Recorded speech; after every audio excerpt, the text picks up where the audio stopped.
Top quality और consistent performance के लिए सिर्फ सिल्वर पंप नाम याद रखना।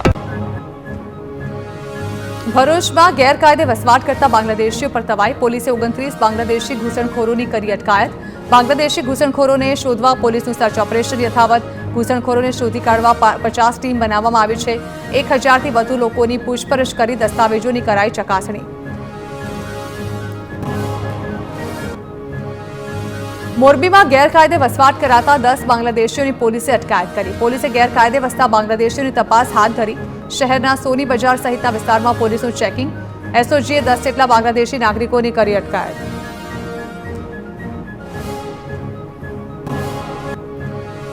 ભરૂચમાં કાળઝાળ ગરમી વચ્ચે જળ સંકટ। આગામી 15 દિવસ સુધી પાણી કાપ। શહેરના 3 લાખ લોકોએ 15 દિવસ સહન કરવો પડશે પાણી કાપ। 30 એપ્રિલથી મિયાગામ અને અમલેશ્વર બ્રાન્ચ કેનાલ સમારકામને કારણે બંધ। સ્ટોરેજ અને બોરવેલમાંથી શહેરીજનોને અપાશે પાણી।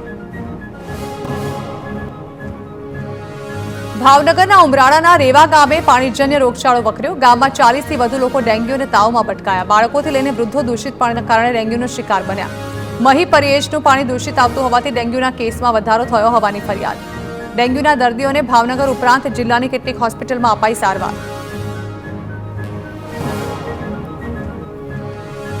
ગરમી વધતા વડોદરામાં રોગચાળો વકર્યો। શહેરમાં ટાઇફોઇડ કમળાના કેસમાં વધારો। હોસ્પિટલની ઓપીડીની સાથે દાખલ થનાર દર્દીઓની સંખ્યા વધી। ચેપી રોગ હોસ્પિટલમાં દર્દીઓનો ધસારો।